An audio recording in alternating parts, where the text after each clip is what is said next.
Before we dig in, a quick thank you to the sponsors ready to grow with the Soil Sisters. Tejas Tonic is the official beverage of the Texas Soil Sisters. We especially love that the hemp for Tejas Tonic is organically farmed in the Texas Hill Country, with farms in both Dripping Springs and Lukenbach, Texas.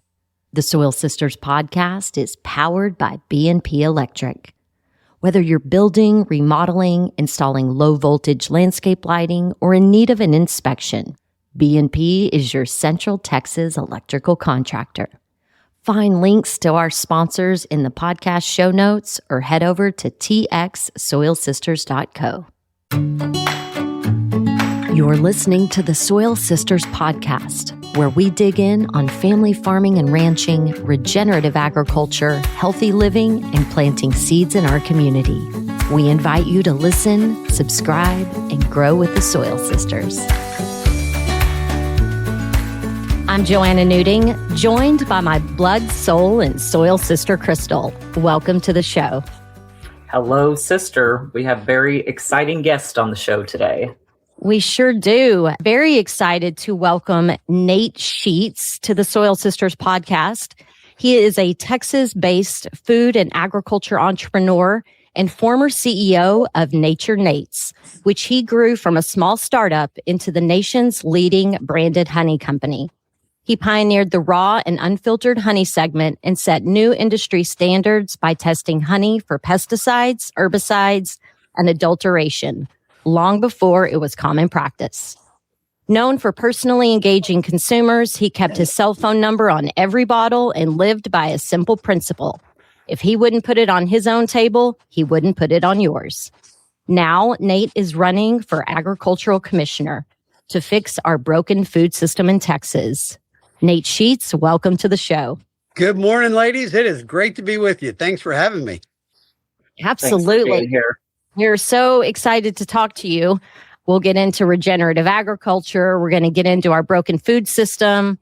We want to talk about industrial hemp with you and what got you excited to throw your hat in the ring and challenge Sid Miller for ag commissioner.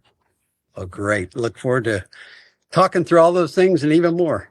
Yeah. Let's start with the role of the ag commissioner and why the everyday average Joe should care, because when folks live in the city and you start talking about farm bill and ag commissioner and things like that, they don't think that it matters to them, but it absolutely does. So give us your pitch on that, Nate. Yeah. So again, thank you for having me. And I think it's so cool that you guys do this together. I mean, how much fun. But, I spend more time out speaking in cities, Houston, Dallas, San Antonio, Austin. And when you're speaking to a room of people who live in the city, they're more than likely not in agriculture. Maybe some of them are. But in all of America, I think it's now just a little over 2% of people are involved in agriculture currently. So it's a very small sector. So in order to help elevate this office of importance, I ask people, did anybody eat food today? And they all laugh and raise their hand. And then I ask, do you think that the food that we eat is related to our health? And everybody, everybody shakes their head and raises their hand and realize that 70% of all Americans have one chronic disease or more. 78% of kids 18 to 25 can't serve in the military because of their health. That kids get 90% of their calories through ultra-processed foods. And even in the school lunch program, which is part of the Texas Department of Agriculture, we're 44th in the nation in nutritional value in school lunch. And so we wonder why our kids perform so poorly in, 41st in the nation in education. Well, what we feed them is how they perform. And so this office is important for anyone who eats food, but also to ensure that the long-term longevity of farming and ranching in Texas is there for generations to come. But we also are producing healthy, nutritious food that we all need, and stop paying for all of this on the back end with healthcare costs and try to get on the front end with quality of life. 100%. We just talked to Dr. Michelle Perro and also Dr. Ben Edwards, who are doctors that are focusing outside of the conventional model and on integrative medicine, and that being the food we eat, how we move our body, the amount of sleep we get, the amount of peace we have in our lives, and how we can be the cure for ourselves instead of giving our power away. And, having nutrient dense food available locally for people, you don't think about it as much of a chess game as it truly is, where you pay just a little bit more, you drive 15 miles out to a farm to get your eggs and raw milk. But the things that's doing for your longevity and the health of your family, man, when you break it down, that's huge. And the health of your community, really. Absolutely. Like allowing and supporting, when we are supporting our local farmers, ranchers, and producers, we are building a local food system, keeping that money local so that we can all have good and healthy lives together, building communities that are built on working together and creating things that help all of us, instead of going out and buying from big box stores that send stuff from across the world that really isn't healthy for us. Yeah. And when you think about, agriculture, I mean, our health and the food that we eat all intersect, in agriculture. And so you think about modern day medicine. I mean, before 1920, medical schools taught homeopathic remedies. And then when John D. Rockefeller realized that you can use petrochemical components to make pharmaceutical drugs, he wound up discrediting the medical system at that time and reformulated a medical system based on pharmaceuticals, and it created the FDA and the AMA. And so for decades, centuries, we have been trapped based on money, that let's get people sick and not cure them, but just get them on drugs. And so when you think about our food, I mean, food is medicine. And I know that's kind of the rage right now. I'm on a board for an organization called Healing Strong. And Kay Blackburn, who's the CEO of that, she had stage 4 cancer, had gone through chemotherapy, and it got even worse through that. And so when she was hopeless, she went on this radical juicing diet, and she celebrates 9 years of being cancer-free, not because of any drugs, only because of the food that she ate. And that is the case that you hear time and time and time again. And so it shows all the more for us to be able to ensure that we have nutritious, healthy food that's available and reliable for all Americans. Well, I love that you said all of that, because so much of big business, they're the reasons that, but there's big business inside the agriculture that gets so much of the government money from the NRCS or all these USDA programs that are supporting agriculture. But because of these big corporations, and they have the team to get in there and get the information sent in, they're getting all this money. So we're very interested and hopeful for someone to get in there and to bust up all these monopolies that are keeping our beef industry held down, basically, because they control all the levers. So anyway, it's encouraging to hear you say that, because I want someone who's aware of the situation and willing to do something about it. And luckily, we have a president and head of USDA and HHS that see that and sees the need for us to reimagine how we go to market. And, Donald Trump has been really pushing to onshore manufacturing. You think about NVIDIA, the chip manufacturer, historically has been making their chips in Taiwan. Well, that's a national security risk when you have China who wants to come in and take over Taiwan. But now go apply that into our food system. As he thinks about bringing back automobile manufacturing, chip manufacturing, let's look at it through the lens of our food system, because we have offshored the majority of our food processing.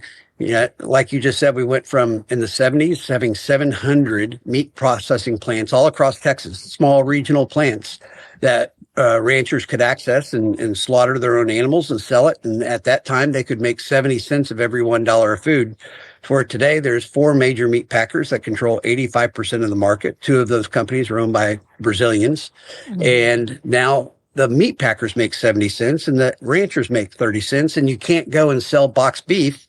You have to go sell your cows and quarters and halves. And so we've created a system that farmers and ranchers have lost optionality because they don't have the option of finished goods that they can go sell to a consumer. And I think the honey industry is such a unique industry, and it's crazy that that was my background and experience of coming into this role, because it is the one agriculture industry, and maybe like chickens and eggs, that you can create something and package it up and go sell it to a consumer. And, so I started with one beehive as a hobby in my backyard after Patty and I got married. And so we wound up taking that to where we started bottling it by hand and putting it in grocery stores, and then scaling it over the years to where now we've got 120,000 beehives. We'll bottle 100 million pounds of honey, and we've scaled it. But we've continued to maintain the intentional quality to ensure that we're still willing to put honey on your family's table only after we're willing to put it on my family's table. And I think that's the thing in the food industry that we lose a lot, especially when we have large food companies, big CPG companies that have come in and acquire small brands that historically made their brands great by high quality ingredients, ensuring processes that were good, healthy nutritions. But when they're acquired, that they go through a value engineering process to figure out how do we drive greater margin by lowering costs. And a lot of that cost is when you supplant high quality ingredients with much cheaper, maybe chemically based ingredients. And so there's a lot of things that happen in the food industry across many spectrums that we as consumers are paying for it at the end of the day in our health. Well, and the fact that the FDA, they pay the FDA money to allow them to use these food-like substances. And that has been so that they can cut those corners and they can lower those costs by not using real food, but using these safe chemicals, because we did our own testing. Here's 100,000. And so now, that's where we are. So I'm excited about the shift in the way that the food is going to be produced for all Americans. It's crazy when you think about, Bobby Kennedy showed up, went into boardrooms and said, hey, let's get rid of these, processes. Let's get rid of these dyes. Let's get rid of these chemicals in our food. And everybody was like, oh, okay, we'll sell you what we've been selling in Europe for the past 50 years. And it's like, we have sucker written across our forehead. But now those very companies that said yes are now suing them to stop them from having them take those things out of the food, because that costs money for these companies to do that. You have new packaging that you have to do. You have new formulations. You've got to swap out the old products in the stores with the new products. It's a big deal. And I understand it, but they are pushing back, and they're not going to go quietly into yonder night. Yeah. Yeah. So Nate, I'm curious, you went from a hobby bee farmer, let's say. I guess you got excited about it. You purchased someone else's hives and got busy doing this thing. How did you know, and what inspired you to do it the right way? Was this other farm already chemical free, and you already knew this stuff? Like, what's your background in farming? How did all this happen? Yeah, I mean, ultimately, I said it's just the providence of God, of Him just working. So, after Patty and I got married, I grew up down in Hays County near you guys, and went to Southwest Texas State University after going in the Navy, to pay for my school. Got out of college, moved up to Dallas, met my wife, and right after we got married, she said we needed a hobby together because we're newlyweds, and I think she was thinking like scuba diving or something like that. But back in 1996, they were promoting what the internet was because it was brand new, and they had this one commercial with a lady in a bee suit covered up with bees that says you can find anything on the internet. And I saw that, and I was like, well, I always loved honey. Went over and typed in beekeeping Dallas, and up pulled this little honey company, North Dallas Honey. And so I called this guy, and Patty and I lived in an apartment in Plano, Texas. And so I called him and asked him if I could buy a beehive. He said, sure. And I was like, all right, great. And then I realized we do live in an apartment. So I called my parents, asked them if I could put a beehive in their backyard, which I did. But Fred had started this little honey company in 1972. He was about 78 at the time and had cancer and didn't realize it. He had 100 beehives, 50 of which were just down the road from me. And so I'd go on the weekends and work the bees with them. And he was in about 10 local health food stores, but he had a hard time getting around. So I'd start getting up at 4 o'clock in the morning, putting honey on the shelf for him, and then started going down to his house at night and bottling honey by hand. Patty was a school teacher, so we'd go down after she got off work, we'd go bottle honey. I remember one time she's like, "What are we doing?" I'm like, "I don't know, babe. We're just helping this guy." So bottle it by hand, then get up next morning, go put it on the shelf. And so in the summer of 97, he said, "Hey, why don't you buy the honey company?" I thought, "Buy the honey company? Why would I do that?" I said, "How much do you want?" He said, $10,000. I said, "I don't have $10,000. He goes, "I'll finance it." And so I bought it September 11th, 1997, but I didn't buy the bees. I bought the bottling side, the product side. So I hired a beekeeper up out of Paris, Texas to bottle the honey. And I hired a distributor to put it on the shelf because that same year I went on a mission trip to Venezuela that wound up changing my life. And I went to go work for this Christian mission agency and spent 12 years in full-time Christian ministry, always with the honey company on the side. But when I started doing that full time, I did a couple of things. One, I put a Bible verse on the front that said, "Thy word is sweeter than honey," Psalms 119, 103. And I put my cell phone number on the back. And I didn't realize the impact that those two little decisions would make because, one, having that verse kind of created a brand North Star guide, for me. But then I wound up having my phone number on there. Was a 17-year consumer research project because I talked to every single person that ever called me. And at the end, they finally took my phone number off because I was getting like 200 phone calls a week and I'd take them all. But I knew exactly why people ate honey. And the questions that they asked me was like, where do you put your beehives? Are you near agriculture? Are there chemicals in the honey? Do you use antibiotics when the bees are sick? What state? So when I started doing the honey company full time in 2010, when I left ministry, I was just thinking about all of that. And I realized people really care about the food. And this is way before Maha was ever Maha. And that's why I came up with the testing protocol of testing for herbicides, fungicides, pesticides, corn syrup, rice syrup, antibiotics. Because in agriculture, you've got to treat animals when they get sick. And there are chemicals in agriculture, but I just wanted to ensure that they weren't in the honey. But I also paid producers a premium, which began to motivate them of where they place their hives because they realized if I can produce clean, high quality honey, Nate Sheets is going to pay more than anybody else does. And so that, their premium began to motivate their actions.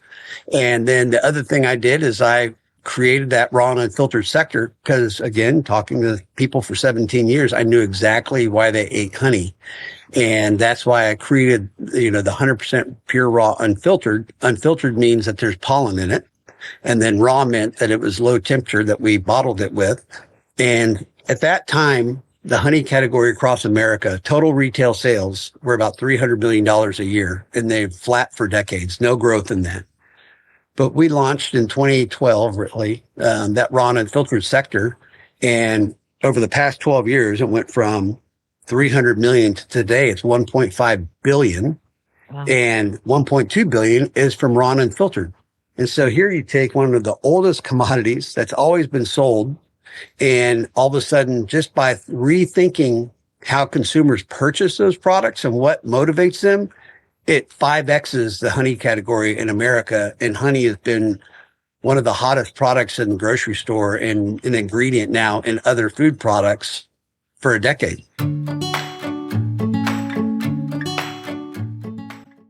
Well, I love that. And I love that you can recognize what's happening and make moves and pivot and change because it sounds like you're able to hear information and react based on what you hear. And that is always super important, I feel, for a leader to be able to lead what is right and not what is popular. So being able to look at all sides of something and seeing the total value of it instead of just a very narrow view of it. So, Nate, what is your connection with the MAHA movement? Do you have direct work that you're doing with RFK's team? No, I'm not directly with RFK's team. I mean, I've talked with people, but being a political candidate, I'm somewhat just focused on that process. But I've been supported by people that are in the MAHA movement, and you're going to see some endorsements and very important endorsements coming out in the near future. But Make Texans Healthy Again has endorsed me. Dr. Peter McCullough has endorsed me. So that shows the belief and the trust that people have in my experience and my background and what I've been doing for 30 years in the honey industry, that I'm going to bring that mindset into agriculture. But, I also have the support of agriculture. I've got the Texas Cattle Feeders Association, Texas Cattle Raisers Association, Wildlife Association, and there are more coming, that are endorsing me and getting behind, because they know that the current direction economically for agriculture has to change, because we're losing so many people in agriculture today. And candidly, it's a revenue issue if you're a producer. And what I am trying to communicate and articulate to those that are in agriculture, because they're concerned that I'm going to come in and take tools off of the shelf, the tools that they need to be in production. And I assure them it is not going to take these tools off the table. It's going to be status quo for a producer. And in the background, I'm going to be working on both upstream and downstream analysis. And I told him the other day, I was with him, and I said, I'm approaching this as though I own agriculture in Texas. I'm an owner. And if I'm the owner, then what am I going to do to make sure that my company crushes my competition, just like I did in the honey business? And so I'm going to be doing things in the background, trying to make it better for them, trying to make it better for consumers, working with the manufacturers of chemicals and seed and things like that, and then working downstream with food processors. Maybe we just approach it differently in how we, clean up the food. And then as we are able to develop, new tools, for producers, then we start to integrate those things in. But in the same way, the USDA has the new regenerative, program that they put $700 million in to try to help farmers, transition from traditional agriculture, if they want to regenerative. In agriculture, we have to do things incrementally, because if we try to do things overnight, the consequences are too severe. I mean, Sri Lanka made this big overnight decision to only do regenerative. So they stopped doing traditional. The next year they do regenerative. Their entire agriculture industry crashed because the soil couldn't handle it. Essentially the soil was addicted. It's like a drug addict.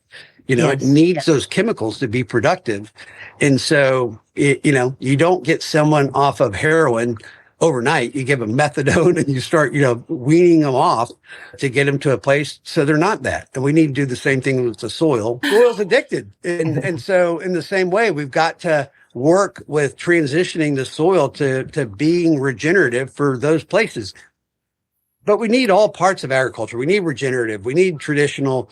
But I think over time, we're going to see the value of learning that not tilling the soil, using drills, grazing down as animals defecate and urinate in that soil and start to add organic matter into it, which then ultimately is also part of the way that we overcome drought issues, because the soil now starts to retain massive amounts of water, and it just becomes a better impact all the way around. So I want to go back just a little bit and focus on your CEO mindset into regenerative agriculture and agriculture in our state in general, because there are always a lot of really good intentions that create programs. And then it sounds really good. We have this amazing program available for our farmers to feed our students, using the Farm Fresh Network as an example. This is a free program for Texas farmers, ranchers, food distributors, and food producers to connect with schools and child and adult care centers, summer feeding programs. And it all sounds great in theory. But like you said, Texas is 44th. Ranks 44th in nutrition for our students. And in our county, there's only one farmer that is registered for this Farm Fresh Network in the whole Caldwell County. And they've been registered in this program for 2 years. And Sister and I interviewed them on Wednesday on our radio show. And they've never provided food for a school. They've only had one. They had one reach out, and it was in September, and all they had was loads of spicy arugula. And they're like, not sure your elementary students are going to enjoy chowing down on this arugula. So it's like, this is a great program, but clearly it's not working. And as a communications major, I believe that communication is typically the problem. And so I'm curious what you will be able to do, bringing an entrepreneurial CEO mindset to evaluate a lot of these programs where in theory they're great, but they're just not working for Texas. We don't have a communications issue at Texas Department of Agriculture. We have a leadership issue. We have a commissioner who does not really understand how to lead. He is there for self-promotion, and he doesn't know what to do, which is why he goes off and talks about things that have nothing to do with his job, because he doesn't want people to go in and really look at what he does. I mean, Go Texan is a program that was created to help producers be able to sell and access consumers. I was a Go Texan member back in the 90s, no value to me. I was with a fully integrated cow-calf guy all the way. He's got processes, he's got a butcher shop, and he's got restaurants and uses his own cattle. And he's a member of Go Texan. And I was meeting with him last week out in West Texas, and he leans out and yells out to his marketing team, does that Go Texan program do anything for us? No. Okay, thanks. And so we have a Go Texan program that if you go on that website today, it looks like a kid's elementary school fundraising project. It's got healing crystal earrings and bracelets and scented candles, nothing having to do with agriculture. So we're going to go in and we're going to fix that. We're going to create the Grow Texas program, and we're going to go and create a robust retail opportunity that if you have a finished good that you can sell to a consumer, then you're going to be able to go access retail and sell it. Then we're going to go create a direct-to-consumer platform like an Amazon to really be able to allow producers to sell, and not, if you're not near an H-E-B or a United stores, then you can go sell direct to consumers anywhere in America. And so the challenge that we've had with programs that we have is if you don't know how to lead, if you don't know how to hold people accountable, if you don't have a vision for what you want to achieve with goal strategies and tactics that back it up, then it just becomes a typical political environment, which is what has had at the TDA for the past almost 12 years, which is why we're about to change that by replacing Sid Miller and putting professionals that have the farmer and rancher at the center of the focus versus having the commissioner at the center of the focus. So you talked about these new Grow Texas program, this Amazon for Texas farmers program, or database, if you will, shopping online platform.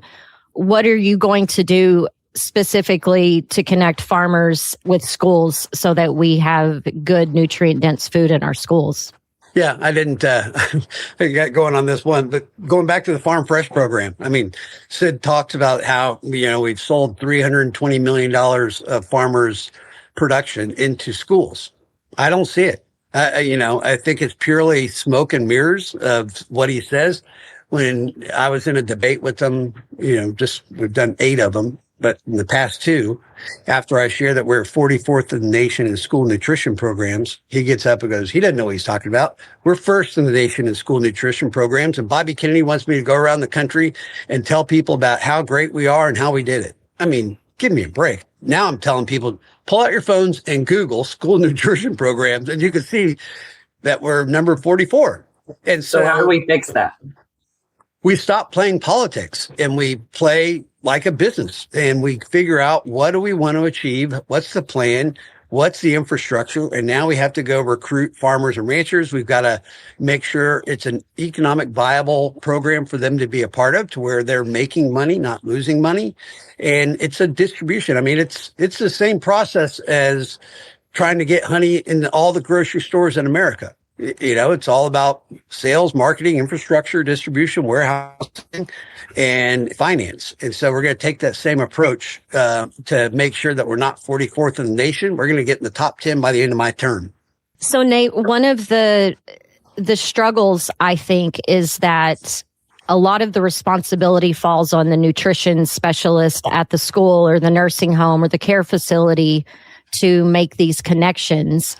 And Sister and I work with the local school, and we know how stretched these teachers and administrators are. And the fact that right now there's like $1.25 per student for a lunch.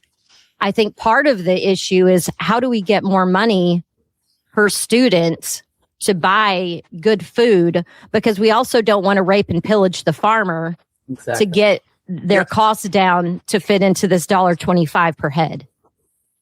Yeah. So if we take a step back and analyze the totality of food and health in America, and then the economic impact of those, both good and bad.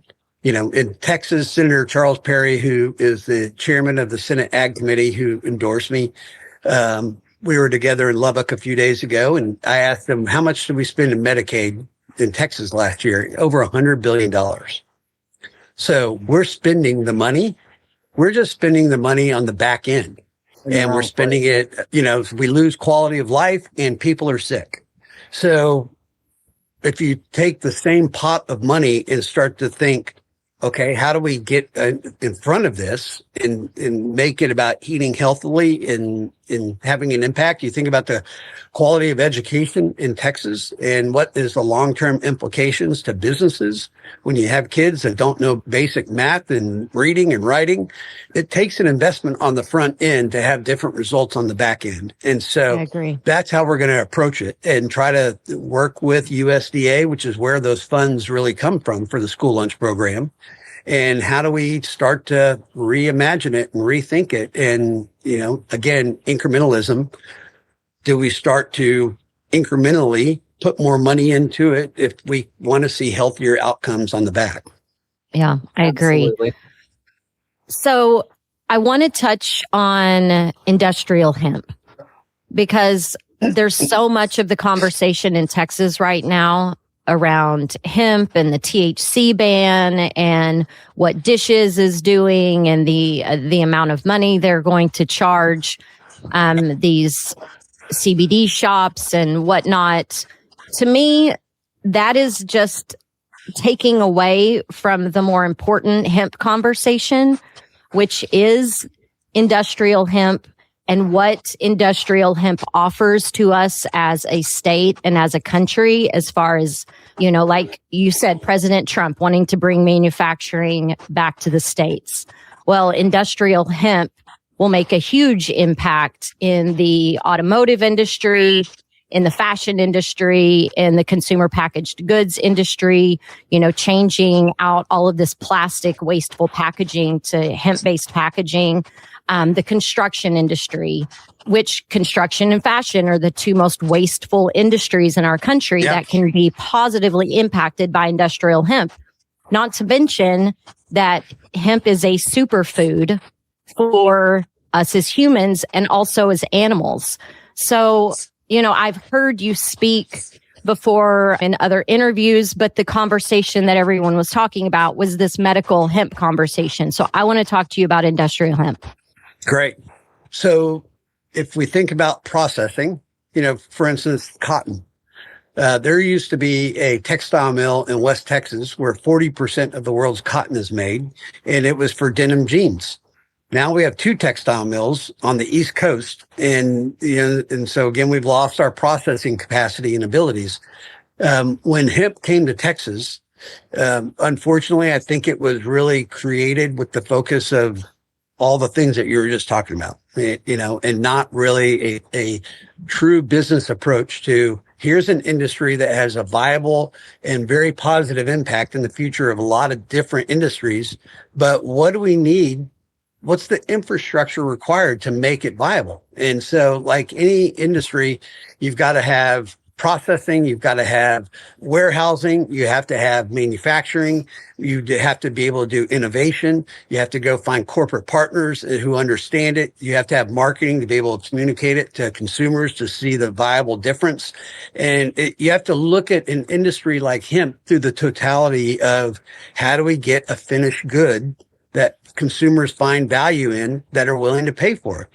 And if you don't have that in honey, if you don't have that in hemp, if you don't have it in beef, then you're just relegated to never really fully discovering the impact that you can have, from an organizational standpoint. And I think that's the thing that was lacking is our current leadership at TDA doesn't have that knowledge, background, and experience to look at something like a new program like industrial hemp in Texas to set it up to be successful. And that's why it's not been successful.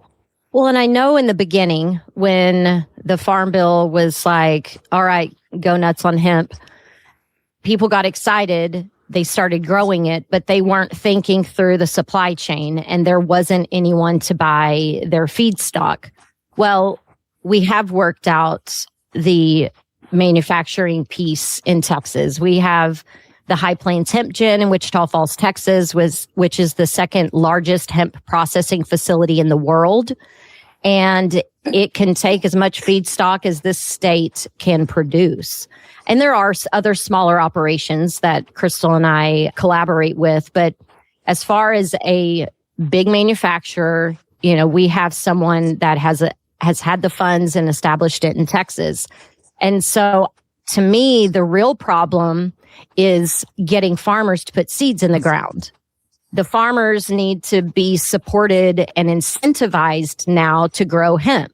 Through the USDA, we're giving folks subsidies to grow wheat or corn or soy or whatever. So it's like, okay, hemp can make a huge impact in our state, but what do we do to support and incentivize farmers to go down that path? Well, and I want to say, if I can just jump in right quick, making that a commodity, understanding that it is a commodity and begin focusing on it as such, and then recognizing where you're talking about this conventional farming to the regenerative agriculture, that hemp can play a huge role in cleaning up our soil between conventional and regenerative. Hemp is so valuable in the path between the conventional to rehab that soil, to pull those heavy metals out, and to clean up the soil on the way to being regenerative. So that is a huge part of what the USDA, the NRCS, a way that we can support farmers in our transition from the conventional chemical to the regen ag. Yeah. So when we started really focusing on trying to grow Nature Nates in the honey business, we went and did a consumer study to go and understand what's the greatest use that consumers use honey for. And essentially it was, well, people eat it at breakfast and they use it in their tea and oatmeal. And so our focus became about consumption strategies. How do we get more people to eat more honey more often? And that's why we started creating recipes. We started creating innovation. We started talking to other manufacturers and like Revolver Blood and Honey. They used all Nature Nates honey, to go and make that beer. And so if you went on to the Nature Nates webpage or YouTube, we had bar recipes, baking recipes, dessert, breakfast, lunch, dinner, snacking. And then we started to create formats to where people could eat more honey on the go and things like that. And so that is about how do you drive consumer behavior that then allows and creates the need for manufacturing, and that creates the need for a agriculture production, for that product to be done. And so, you can have the greatest manufacturing facilities built, but if people don't buy and use a product, it's destined to die. So you have to, go to that end user and try to figure out what are those products. And so if there's a demand for those products and you have a processor that needs hemp, then they're going to pay a farmer a premium to do it. And so it is an economic, free market solution that I don't believe it needs subsidies, for an agriculture industry if it's a truly viable industry. But well, and I'm going to push back. I'm going to push back just a little bit because all consumers, we're all tired of throwing plastic containers into the recycle bin when we all know what's actually happening to recycling. Nothing. It's on a barge out in the middle of the ocean somewhere because third world countries will no longer take our trash. So, like, there is a desire from consumers to have these things. We do want clothes that don't have plastic in them. We do want to sleep on bed sheets that are made from natural fibers. We would love to drive cars that are made out of hemp instead of fiberglass. Like, we do want all of those things, but manufacturing cannot keep up with that if there is not enough feedstock to make these products, which is currently the case. And I would also like to say, why is corn a commodity? Why is wheat a commodity? Like, don't say hemp can't be a commodity. That's just a ridiculous statement. Yeah. Because you have all of these other commodities, and this is supremely valuable. And the majority of corn, things. The majority of corn is going to make ethanol. It is not being made for food. Absolutely. So, listen, I'm not arguing against the whole hemp idea. Listening to Sid says we've got 10 years worth of supply of hemp in warehouses. And so, here's the current ag commissioner saying that we've got more hemp than we can use. And yet I don't see that going through the supply chain and getting used and ultimately in consumer products somewhere down the road. And so all those things seems incongruent with it becoming a viable product to use. And does it become a commodity at that point? Well, sure. Yeah, because people, we want it and we need it. We started, I think, with 6,000 acres in Texas being planted. I think there's 80 acres this year. I mean, just a very small amount compared. For some reason, it's not working, and I don't know yet, just because I haven't been in there. Well, so back in 2024, Panda Biotech, who has the High Plains Hemp Gen, they contracted 12,000 acres of hemp production through their Pay to Grow program. Okay. And that was something that I worked with them on figuring out a way to make it a risk-free venture for farmers to grow hemp. Our family participated. We grew 80 acres. We were not successful. We're dry land farmers, and the genetics for the hemp that is currently available isn't heat and drought tolerant to the extent that a dry land farmer's, going to have a lot of success without having good soil. So I know that there is a push. That 12,000 acres of hemp that was between Texas, Oklahoma, and the southern part of Colorado, I think. But having relationships with people like that, creating programs where you are having some sort of risk-free opportunity for farmers to, and not even change your whole operation to hemp, but adding it into a rotation. Things like that seem like low-hanging fruit to me. Well, and also, like you're saying, you're a businessman. Like, this is where you find the market, because I'll tell you right now, there is a market. It's just super expensive because people can't. The supply and demand situation is off. Exactly. So it sounds like a tremendous opportunity for us in Texas. And listen, I'd love to work with y'all, and let's go up the High Plains, and I'd love to see that facility. And I've talked to cotton farmers out in West Texas that tried to grow hemp, and they're like, it's hard. It's not an easy crop. It's hard when your soil has been depleted treated the way it has with chemicals and plowing over and over for 100 years. This is the transition period. So yeah, I'm a pro hemp, industrial hemp guy. Let's go figure out. I use CBD all the time personally. And so I think it's got tremendous value for a product, and I want to help. Let's go make it a really impactful, viable industry. Just like what we did for honey, let's go do it for hemp. Amen. Let's go. All right. One other big thing that we would love to get your opinion on, see where you stand on it, is water protection and conservation in the state of Texas.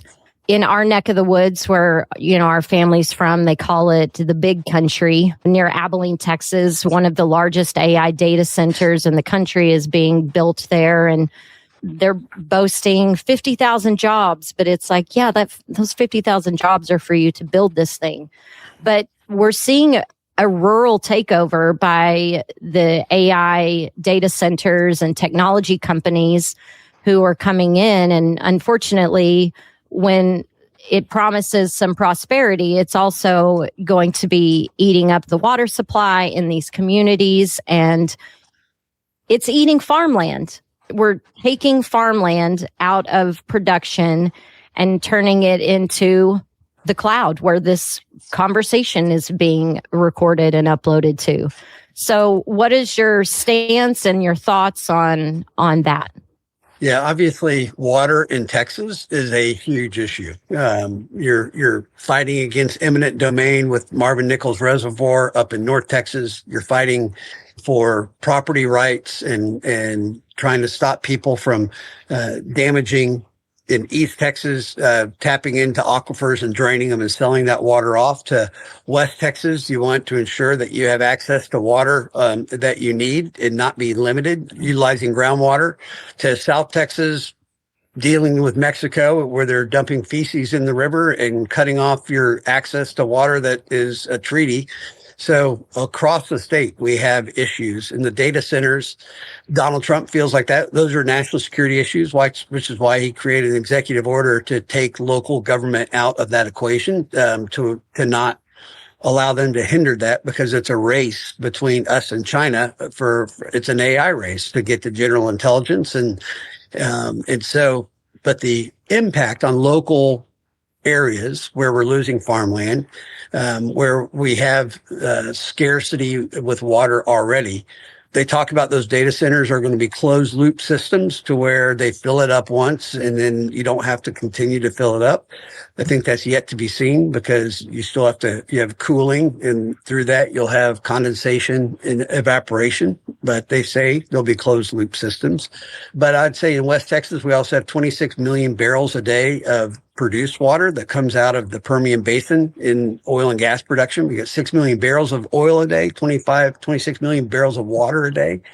And so they're working on making that water potable to be able to be utilized in agriculture, but also be able to be utilized in these AI systems. And we're behind. We're probably 20 years behind in Texas on infrastructure for water. And adding these data centers only adds to the challenges that we have. But it's something that's, aggressively being worked on. Senator Charles Perry on the Ag Committee takes that on for the state and works with the water commissions and the groundwater districts, really trying to find solutions on a regionalized basis. But it's a challenge. But I will say, going back to whether it's a data center, a solar farm, or a wind farm, the best way for us to try to preserve agriculture land in Texas is to make being in agriculture a financially viable industry, that farmers have optionality, and not having the only option is I have to sell my land because I can't continue to lose money year after year after year. And I hear it in every sector of agriculture. And so when we have an industry where young people aren't coming in because they watch their parents struggle, so they don't want to be a farmer or a rancher, and then that person's aging out, they're 60 years old, and someone comes in and offers them $10,000 an acre, they jump on it, and so they have no choice. And I think that's why really focusing on the financial revenue side for farming and ranching and making it viable is the greatest thing and the quickest thing we need to go focus on to help preserve agriculture for Texas.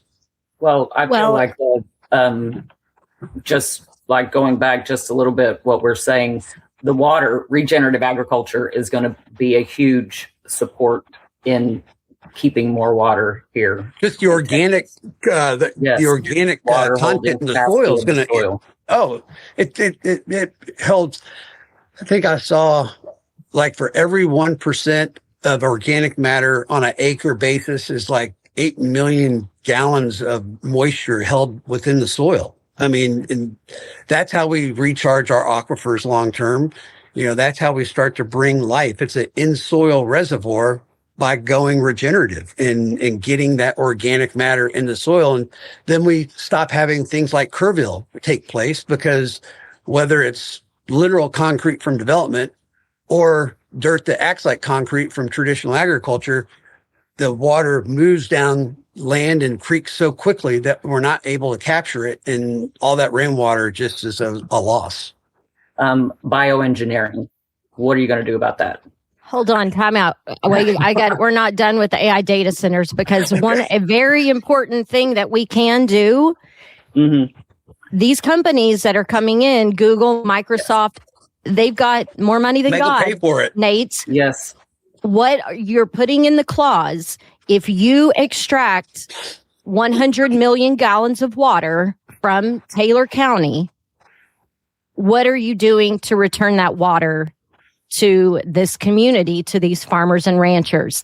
And, it can't be just like, oh, we care about the community, we're bringing money, you're getting tax cuts, you're eating up farmland, and you have enough money to do something about this. And the technology exists that you can do something about this. They should be required to have rainwater capture on every crevice of those buildings, having green roofs. And then they don't need the county's water. They'll be capturing their own water. To me, that's the simplest, most effective way to handle that situation. All those contracts need to have that clause in it. Yes, absolutely. And I think, as we continue to move to March 4th and going from being a viable candidate for Texas Ag Commissioner to the Republican nominee for Texas Ag Commissioner, I think that gives us a new level of ability to go really start working on these issues now and not waiting till we're in the office to do it. And so we're going to work on plans from school lunch to data centers to water, all these things, March 4th. And we're going to start putting teams together, because the rice farmers in East Texas need me tomorrow, not in 12 months. Well, Nate, Joanna, Crystal, Texas Soil Sisters, we have opinions and we're not afraid to share them with you. Afraid to share them. I look forward to working with you guys, not just on your podcast. And I'm serious on the hemp thing. I mean, let's get up there and go see it. And so I can learn and listen. And then my entrepreneurial creative mind starts spinning out of control. And that's where I feel like I could really be a contributor to all industries in Texas. But I love what you guys do. I love what you stand for. And this is the future that we are able to maintain agriculture for generations to come. And so thank you for what you guys do. Well, thank you. Absolutely. I'm Happy to do it. The openness and ability. Well, and that's what we need. We need a businessman's mind who can see benefit and shift tactics and understand different perspectives. So that's encouraging. Thank you. Listen, I'll make mistakes, and I need people to help me see my mistakes. I'm going to try to engage people on the front end in the conversations to avoid making mistakes. But I want to always be open to listening and learning and adapting and changing when needed, because this is far too important. This isn't about me. This is about Texas. And so goes Texas. So goes America. Yes. That's right. All right, Crystal, ask your weather question. Okay.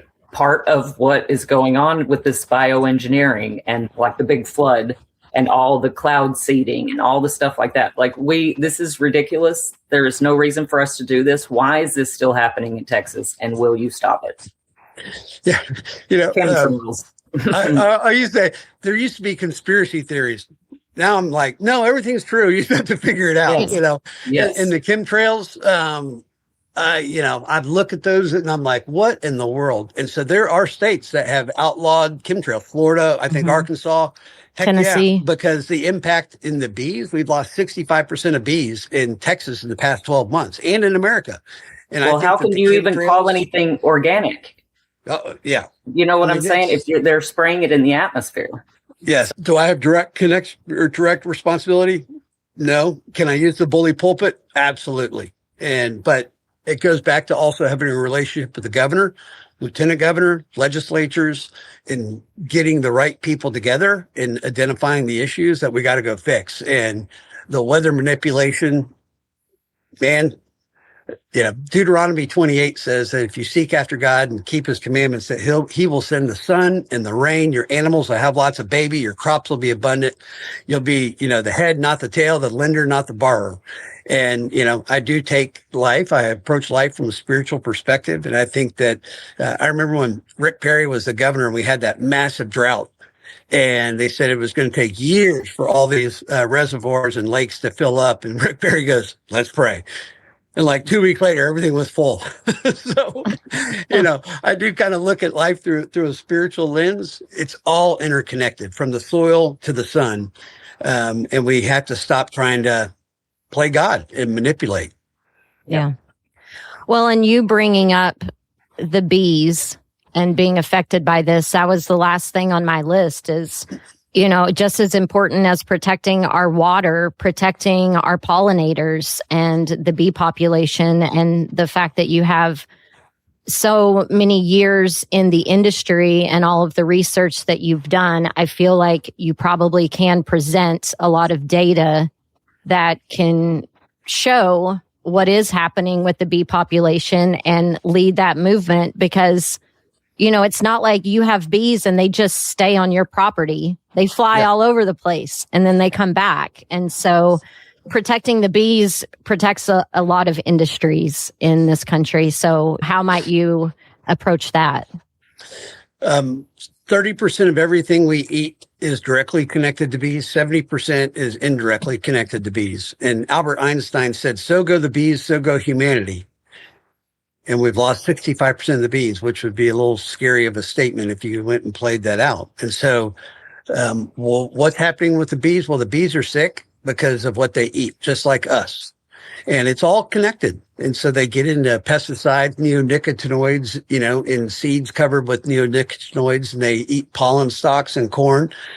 It impacts their immune system, starts to make them susceptible to disease, and then disease moves in, then the varroa mites move in, which are little blood-sucking vampires that would be like having a dinner plate around your neck. And so they just start getting wiped out. So we gave 100 beehives to AgriLife down in East Texas, and working with Dr. Garrett Slater, I gave him money because we're working on a varroa mite resistant queen bee, and not GMOing it, but doing it over multiple generations.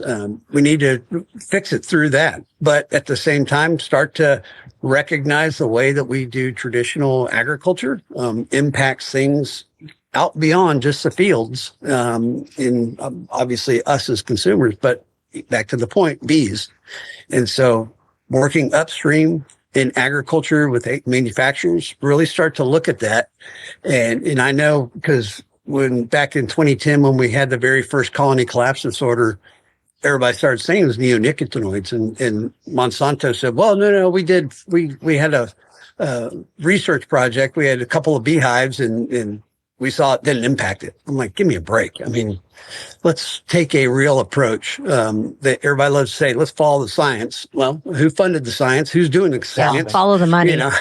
Yeah. And so, I'm not a bomb thrower. I'm not here to throw a hand grenade and blow stuff up, but I am here to make a difference and an impact. And I'm going to ask questions that maybe make people squirm in the seat. But I'm not doing it for any other reason than to make it better for everybody. And we have to make it a viable thing for companies to pursue. Otherwise, we turn into a socialistic country where, the government's running businesses. But it's got to be in totality, and it's got to be incremental. All right. Well, thank you so much for sharing. Folks, if you want to get involved or learn more, you can go to natesheets.com. Nate, is there anything that we didn't ask you that is important to share to round out this conversation? Listen, if I'm getting involved in this race, not because I wanted to be in politics, I'm getting in this because I see this as the most important way I can invest my skill, my background, my experience, my time, to make an impact for all Texans, families, agriculture. And we've got a current commissioner that has been able to withstand 3 opponents over the years. And if everybody feels like there's a change, it's going to take all of us to do it. And so voting starts February 17th. March 3rd is the primary date. And if you think that we have to change a direction, even if you're a Democrat, I mean, it doesn't matter what your politics are, what your color is, how much money you have or don't have, what your gender identity. I mean, it's like food and agriculture impacts all of us. And so go out and vote for Nate Sheets for Ag Commissioner, February 17th to March 3rd, and let's change the future of all ag. Let's go. And I have to say, it has been lovely listening to the rainfall on your back porch during this conversation. We look forward to having that show up here pretty quick. And the cold front is here. All right. Thank you all so much. It's great to be with you. Yes, thank you for your time, Nate. Connect with the Soil Sisters at txsoilsisters.co. Submit questions, guest or show ideas, and sponsorship inquiries. The Soil Sisters podcast was created and produced by Joanna Nuding. Editing and sound design are in the capable hands of the PodConnects Podcast Network.